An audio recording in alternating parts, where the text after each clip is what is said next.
खुलुमबाय रायजोफोर, welcome to माय यूट्यूब चैनल।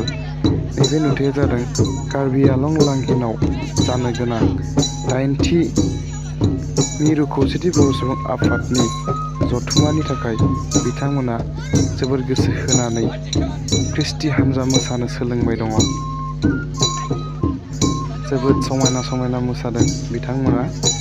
नायलां रायजोफोर, जेखाइ लानानै लोगोसे जोंनि बर' हारिमुखौ दिन्थिफुंनो थाखाय बिथांमोना जोबोद गोसो होथाबनानै सोलोंफुबाय दङ।